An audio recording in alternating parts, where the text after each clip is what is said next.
Hello दोस्तों, आज हम यूपीएससी की ईपीएफओ की सीरीज में एक नया पार्ट लेके आए हैं इंडस्ट्रियल रिलेशन का। इसका पार्ट 1 हमने ऑलरेडी आपको पढ़ा दिया था। ये यूपीएससी ईपीएफओ की हमारी एक स्पेशल सीरीज चल रही है। ये एग्जाम्स अभी कंडक्ट होने वाले हैं, इसके नए डेट जल्दी ही आएंगे, इसीलिए इंडस्ट्रियल रिलेशन इसका एक बहुत बड़ा पार्ट है।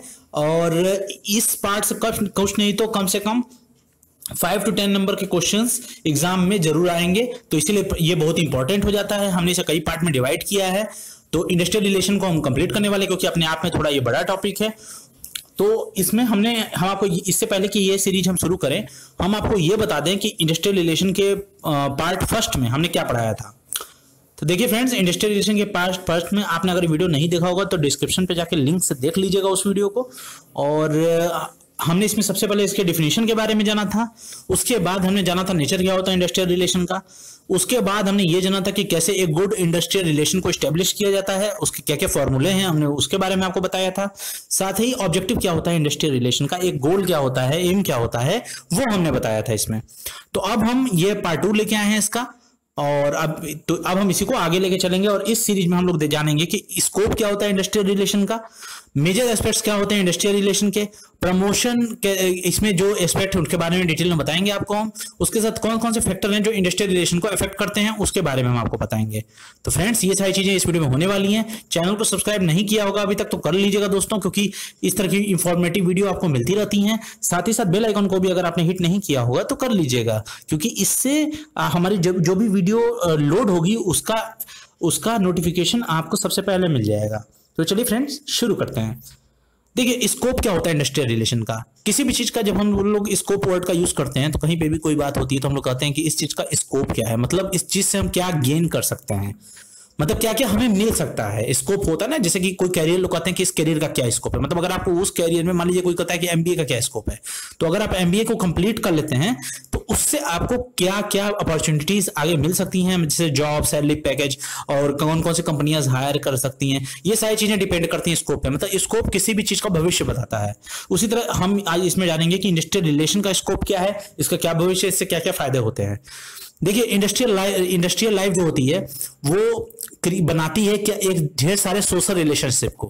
सोशल रिलेशनशिप का मतलब होता है जैसे एम्प्लॉयर एम्प्लॉय का रिलेशन होता है, सोशल रिलेशनशिप में एम्प्लॉयज का आपस में जो रिलेशन होता है वो होता है। तो ये सारी चीजें एक सोशल रिलेशनशिप के अंतर्गत आती हैं। तो देखिए, इंडस्ट्रियल लाइफ क्या करती है कि जब आप कहीं काम करने लगते हैं बराबर किसी भी इंडस्ट्री में, तो वो एक सोशल लाइफ को क्रिएट करती है, जिससे कि आपका रोज वहां जाना आना हो जाता है, और जिससे क्या होता है कि आप एक रिलेशन को एस्टेब्लिश करने लगते हैं और साथ ही साथ एक साथ काम करने लगते हैं वर्कमैन और मैनेजमेंट का, और एक साथ ही साथ आप एक कम्युनिटी की तरह एक्ट करने लगते हैं किसी भी इंडस्ट्री में। तो एक ये जो होता है स्कोप। दूसरा, इंडस्ट्रियल लाइफ से आपको क्या, इंडस्ट्रियल लाइफ में क्या क्या इंक्लूड होता है इंडस्ट्रियल लाइफ जो हमने यहाँ बात की उसमें क्या है। एक आपका है लेबर मैनेजमेंट रिलेशन, मतलब कि लेबर और मैनेजमेंट या एम्प्लॉयर या एम्प्लॉई का रिलेशन क्या होता है, मतलब जो काम देता है और जो काम कर रहा है उसके बीच का क्या रिलेशन होता है। ग्रुप्स रिलेशन भी पता चलता है, जैसे कि अलग अलग एम्प्लॉयज के अपने अपने ग्रुप होते हैं, वो उनके ग्रुप के में आपस में क्या रिलेशन है वो, और साथ ही साथ कम्युनिटी वाइज या पब्लिक रिलेशन इंडस्ट्री या सोसाइटी के बीच में हमें पता चलता है। हाँ, जो स्कोप होता है इंडस्ट्रियल रिलेशन उसके अंतर्गत ये इंडस्ट्रियल लाइफ का एक पार्ट है। तो अब हम इस labour management relation, group relation और कम्युनिटी और पब्लिक रिलेशन को देखते हैं। अब ये सारी चीजें इस तरह से क्रिएट होती हैं। अब इसी में स्कोप में ही हम बात करेंगे कि मेजर एस्पेक्ट्स क्या होते हैं इंडस्ट्रियल रिलेशन के। अगर देखा जाए तो कौन कौन सी चीजें निकल के आ सकती हैं, अगर एक अच्छा इंडस्ट्रियल रिलेशनशिप एस्टेब्लिश किया जाए तो क्या क्या चीजें मिल सकती हैं, ये स्कोप के ही अंतर्गत है। तो इसमें यह आता है कि देखिए, एक होता है आपका promotion of healthy labour management relationship. देखिए, मेजर एस्पेक्ट में ये भी आता है स्कोप में कि एक healthy labour management relation establish होता है, मतलब जिससे हमेशा पॉजिटिव गेन होता है। तो इससे क्या होता है कि एम्प्लॉयर और एम्प्लॉय के बीच का जो गैप होता है, जो थिंकिंग थॉट प्रोसेस में गैप जो होता है वो कम होता है, जिससे कि कोई भी इंडस्ट्री आगे बढ़ती है। साथ ही साथ इंडस्ट्रियल पीस भी मेंटेन होती है, और जिससे इंडस्ट्रियल जो धरना प्रदर्शन होते रहते हैं वो चीजें कम होती हैं, और नोकझोंक जो चलती रहती है इंडस्ट्रियल लाइफ में एम्प्लॉयर एम्प्लॉय के बीच में वो चीजें नहीं होती हैं। इससे एक पीस बना रहता है, एक शांति की व्यवस्था बनी रहती है, और साथ ही साथ इंडस्ट्रियल डेमोक्रेसी भी बढ़ती है इससे। ये सारी चीजें हम आपको समझाएंगे। अब देखिए, इसको हम डिटेल में समझने की कोशिश करते हैं कि एक प्रमोशन कैसे होता है हेल्दी मैनेजमेंट रिलेशनशिप का, इसके लिए क्या क्या करना चाहिए। देखिए, इसके लिए क्या क्या चीजों की जरूरत होती है। तो पहली जो सबसे जरूरी चीज है, अगर हेल्दी लेबर मैनेजमेंट रिलेशनशिप को हेल्दी बनाना है तो उसके लिए सबसे बड़ी चीज है कि हमें एक स्ट्रॉन्ग, वेल ऑर्गेनाइज्ड, एक डेमोक्रेटिक ट्रेड यूनियन और उसके जो एम्प्लॉयर्स के जो आपस में एसोसिएशन होते हैं वो किसी भी इंडस्ट्री में होना चाहिए, जिससे जिससे कि जॉब सिक्योरिटी भी बढ़े एम्प्लॉयज की, और साथ ही साथ उनको एम्प्लॉयज को पार्टिसिपेशन किया जाए कंपनी के डिसीजन मेकिंग प्रोसेस में, जिस और खासतौर पे उन सारे डिसीजंस को लेके जो उनके टर्म को, यानी कि वो कब तक वहां काम करेंगे या उनके एम्प्लॉयमेंट के कंडीशन को अफेक्ट करता है। मतलब क्या है, मतलब सबसे अहम इंपॉर्टेंट चीज ये है लेबर मैनेजमेंट रिलेशनशिप को हेल्दी बनाने के लिए कि एक स्ट्रॉन्ग, वेल ऑर्गेनाइज्ड, एक ऑर्गेनाइज्ड पूरी तरह से एक डेमोक्रेटिक ट्रेड यूनियन चाहिए, जिसमें कि ट्रेड यूनियन और साथ ही जो एम्प्लॉयर्स होते हैं उनका भी अपना आपस में एक एसोसिएशन होना चाहिए इंडस्ट्री में, जिससे कि जॉब सिक्योरिटी को भी मेंटेन रखा जाए किसी भी एम्प्लॉय के लिए, और साथ ही साथ डिसीजन मेकिंग प्रोसेस में भी उसको बराबर में पार्टिसिपेट करने का मौका दिया जाए, जिससे कि वो अपनी बात भी रख सके और जो कंपनी की पॉलिसीज बनती है उसमें उसको भी ध्यान में रखते हुए चीजों को बनाया जाए। दूसरी जो सबसे इंपॉर्टेंट चीज होती है अगर लेबर मैनेजमेंट से हेल्दी बनाना है तो वो चीज होती है कि एक कलेक्टिव बार्गेनिंग की पोजीशन को बनाए रखना, मेंटेन करना कलेक्टिव बार्गेनिंग को। ये तभी पॉसिबल, ये हो सब पॉसिबल है अगर हम इक्वलिटी ऑफ स्टेटस दे दें, यानी कि सबको बराबर का स्टेटस दे दें। दो अपोजिंग ग्रुप जो होते हैं उनके बीच में ये यूनियन, ये एम्प्लॉइज के आपस में यूनियन भी हो सकते हैं जो आपस में अपोज करते हैं एक दूसरे से, जैसे कि जब कहीं भी चुनाव वगैरह होते हैं तो उसमें दो पार्टियां खड़ी हो जाती हैं। ठीक है, वैसे ही ट्रेड यूनियन में भी जब किसी को चेयरमैन या कुछ ऐसा सेलेक्ट करना चाहता है एम्प्लॉइज के बीच में, बड़े बड़े फैक्ट्रीज में ऐसा होता है, तो उसमें क्या होता है कि दो अपोजिट ग्रुप होते हैं, मतलब एक पार्टी से खड़ा होता है, एक दूसरे पार्टी से, तो वो आपस में लोग अपना पार्टी बना लेते हैं। तो उस चीज के लिए क्या क्या चीजें कैसे मेंटेन होती हैं और दो अपोजिंग ग्रुप के बीच में, और ये इससे फायदा क्या होता है कि एक ट्रस्ट का माहौल होता है, एक गुडविल बनती है, जिससे कि नेगोशिएशन इंक्रीज होता है आपस में बातचीत करने के लिए। इसी को कहते हैं कलेक्टिव बार्गेनिंग। मतलब बार्गेनिंग का मतलब होता है कि किसी चीज में मोल भाव करना। तो किसी चीज के लिए एक इस तरह की पोजीशन को अगर हम मेंटेन करने में पॉसिबल हो जाते हैं तो इससे लेबर मैनेजमेंट रिलेशनशिप आपस में हेल्दी हो जाता है, क्योंकि सबकी बातों को वहां पर सुना जाता है। तो ये हो गया। अब हमने ये चीज जाना कि अगर हेल्दी मैनेजमेंट रिलेशनशिप को एस्टेब्लिश करना है तो हमें एक strong, well organised, democratic trade union चाहिए, जिससे कि जॉब सिक्योरिटी को भी बढ़ाया जा सके और डिसीजन मेकिंग प्रोसेस में भी पार्टिसिपेट करने का मौका दिया जाए। और दूसरा हमने ये जाना कि कलेक्टिव बार्गेनिंग की पोजीशन में उनको लाया जाए, उनको स्टेटस में बराबर रखा जाए, उनको छोटा बड़ा किसी को न समझा जाए, जिससे कि एक ट्रस्ट और गुडविल आपस में बना रहे। अब दूसरी चीज जो इंपॉर्टेंट होती है अगर मेजर एस्पेक्ट की बात करें तो उसमें है कि कैसे इंडस्ट्रियल पीस को मेंटेन किया जाए जिससे कि इंडस्ट्रियल डिस्प्यूट्स वगैरह ना हो आपस में।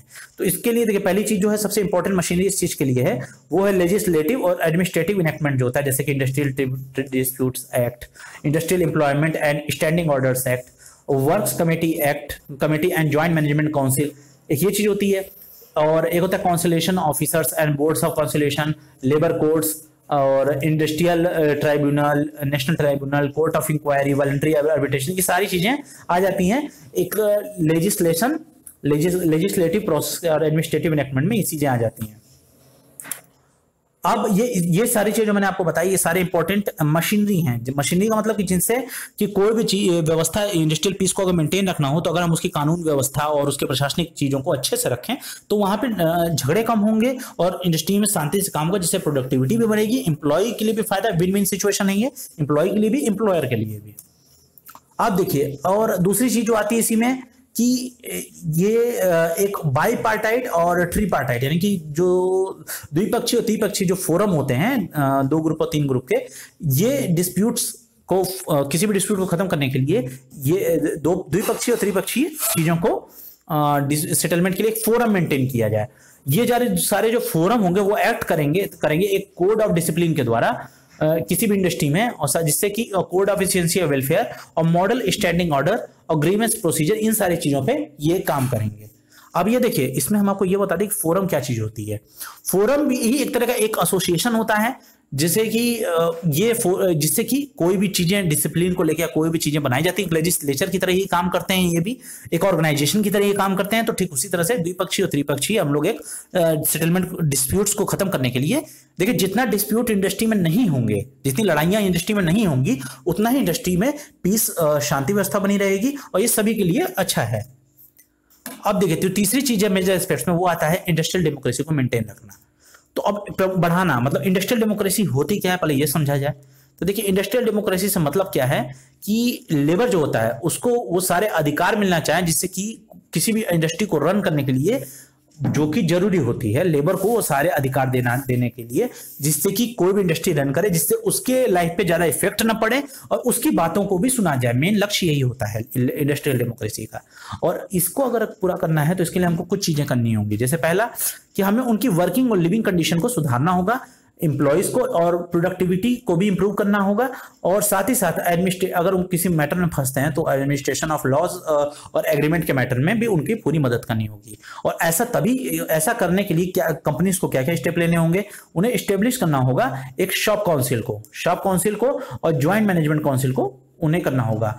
कहां पे? शॉप फ्लोर और प्लांट लेवल पे। जब कंपनी में एक शॉप फ्लोर होता है और एक होता है प्लांट लेवल, जहां पे मेन काम होता है, जहां पे प्लांट यानी कि कोई भी मशीनरी, जहां पे जिस जगह पे अपनी किसी भी कंपनी का प्रोडक्शन लाइन होता है उसी जगह पे उसका प्लांट, उसको कहते हैं प्लांट। जैसे कि अगर आपने मान के चलिए नमकीन बनाने की कोई फैक्ट्री बनाई तो वो आप कहेंगे कि एक प्लांट है वो, भले उसमें 2 मशीन रखी हो, 3 मशीन रखी हो, 10 मजदूर हो, उसमें एक मजदूर अकेला काम करे या खुद काम करे उसमें, तो एक प्लांट के तौर पर उसको लोग मानते हैं। जैसे कोई भी चीज के लिए, चाहे बर्फ बनाने की फैक्ट्री होती है तो फैक्ट्री को भी एक प्लांट की तरह लोग देखते हैं, अगर बिजनेस भाषा में कहा जाए तो अगर हमें इंडस्ट्रियल डेमोक्रेसी को मेंटेन करना है तो उनके लिविंग कंडीशन को सुधारना होगा, प्रोडक्टिविटी को भी बढ़ाना होगा, और साथ ही साथ उनके लॉ और एग्रीमेंट से रिलेटेड मैटर में भी उनकी पूरी मदद करनी होगी।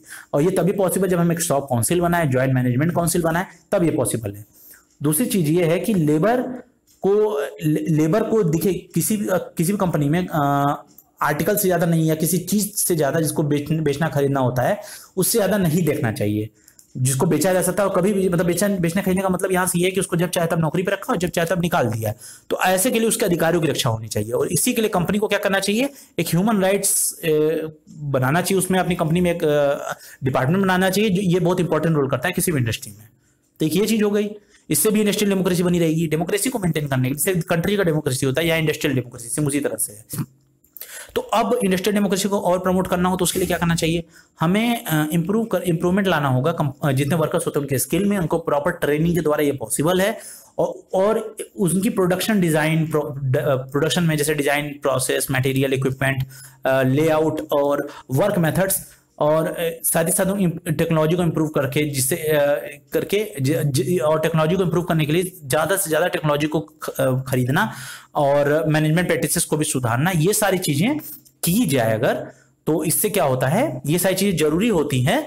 अगर हमको प्रोडक्टिविटी, किसी भी इंडस्ट्री में प्रोडक्टिविटी को बढ़ाना है तो हमको स्किल वर्कर पे, जितने भी वर्कर्स होते हैं उनके स्किल पे ध्यान देना होगा, उनके और प्रोडक्शन में भी हमको जो है इंप्रूवमेंट लानी होगी। और प्रोडक्शन में इंप्रूवमेंट लाने के लिए हमको डिजाइन में इंप्रूवमेंट, प्रोसेस में, मटेरियल में, इक्विपमेंट में हम किस तरह का यूज कर रहे हैं, लेआउट यानी कि एक खाका जो होता है उसका, वो कैसे हम लोग अपने स्ट्रेटजी की पर किस तरह से हम काम कर, वर्क मेथड्स क्या है हमारे, हम किस तरीके के मेथड्स का यूज करते हैं काम को करने के लिए। और साथ ही साथ टेक्नोलॉजी को कैसे इंप्रूव किया जाए, जिससे कि हम ज्यादा से ज्यादा टेक्नोलॉजी को खरीदे, उसके द्वारा हम कैसे टेक्नोलॉजी को इंप्रूव कर सकते हैं, मैनेजमेंट प्रैक्टिसेस को भी किया जाए। इससे क्या होता है, प्रोडक्टिविटी बढ़ती है किसी भी इंडस्ट्री की।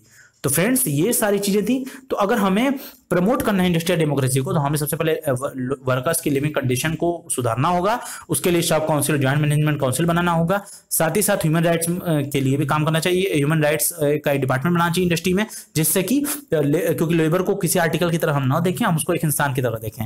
और तीसरी चीज ये है कि हमें उनके वर्कर्स के स्किल में काम करना होगा, प्रोडक्शन डिजाइन में अपनी कंपनी को और ज्यादा सुधारना होगा, टेक्नोलॉजी वाइज चाहे प्रोडक्शन वाइज। तो हम इससे प्रोडक्टिविटी भी बढ़ेगी और हाँ कंपनी में सबको फायदा होगा। तो ये 3 चीज बहुत ही जरूरी है। एक है हेल्दी, अगर मेजर एस्पेक्ट सबसे यही कि अगर हम हेल्दी लेबर मैनेजमेंट रिलेशन बनाएं, साथ ही और इंडस्ट्रियल डेमोक्रेसी पीस और को बढ़ाएं, जिससे कि इंडस्ट्रियल डिस्प्यूट ना हो, और साथ ही साथ इंडस्ट्रियल डेमोक्रेसी को भी मेंटेन करें। अब देखिए कौन कौन से फैक्टर्स होते हैं हम उनके बारे में जानेंगे जो कि अफेक्ट करते हैं इंडस्ट्रियल रिलेशन के बारे में। तो देखिए, एक है इंडस्ट्रियल फैक्टर जो कि काम करता है, दूसरा इकोनॉमिक फैक्टर है, तीसरा सोशल फैक्टर है, चौथा टेक्नोलॉजिकल फैक्टर है, पांचवा साइकोलॉजिकल फैक्टर है, और फिर है पॉलिटिकल फैक्टर। तो देखिए इसमें इंडस्ट्रियल फैक्टर क्या है। इंडस्ट्रियल फैक्टर में जैसे आता है, जैसे कोई स्टेट की पॉलिसी होती है, वो लेबर लॉज हो गए, कलेक्टिव बार्गेनिंग एग्रीमेंट जो आपस में होते हैं, कलेक्टिव बार्गेनिंग करने के बाद जो एग्रीमेंट बनते हैं वो बनाते हैं लोग, और साथ ही साथ लेबर यूनियंस वगैरह होते हैं। ये सारे इंडस्ट्रियल फैक्टर हैं जो कि अफेक्ट करते हैं किसी भी इंडस्ट्रियल रिलेशन को।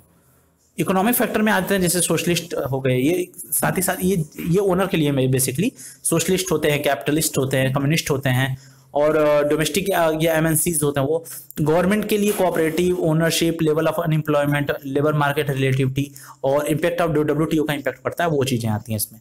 सोशल फैक्टर की बात करें तो उसमें कास्ट सिस्टम जो होती है, जिससे इंडस्ट्रियलाइजेशन काफी इफेक्ट करता है कि अपने कास्ट वालों को, बिरादरी वालों को ज्यादा प्रोत्साहन देना।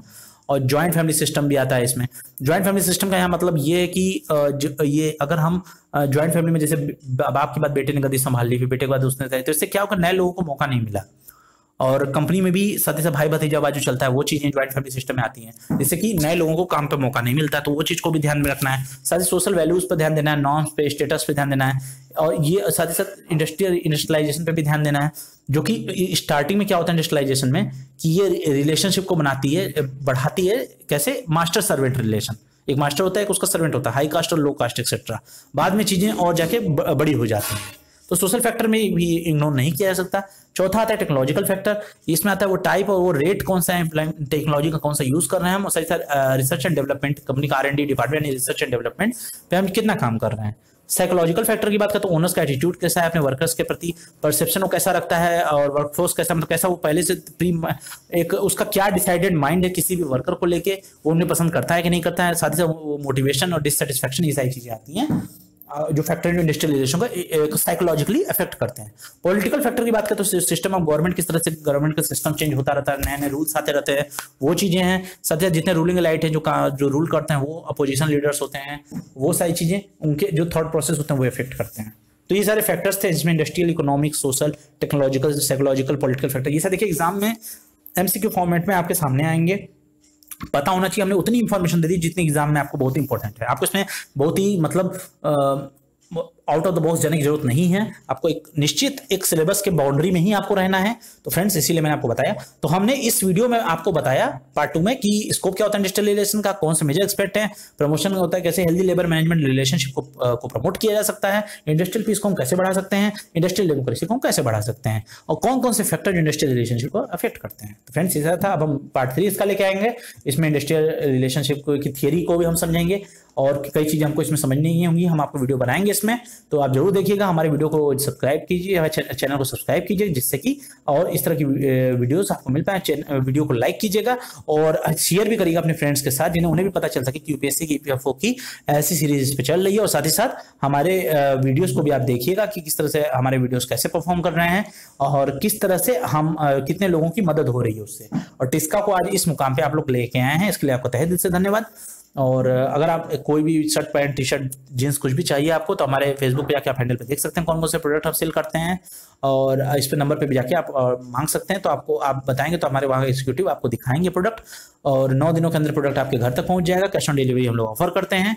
तो फ्रेंड्स ये सारी चीज़ें थी, और पार्ट 3 इसका आने वाला है, तो हमारे साथ जुड़े रहिएगा फ्रेंड्स। और अभी तक हमारे साथ चैनल पर जुड़े रहने के लिए धन्यवाद। जय हिंद दोस्तों।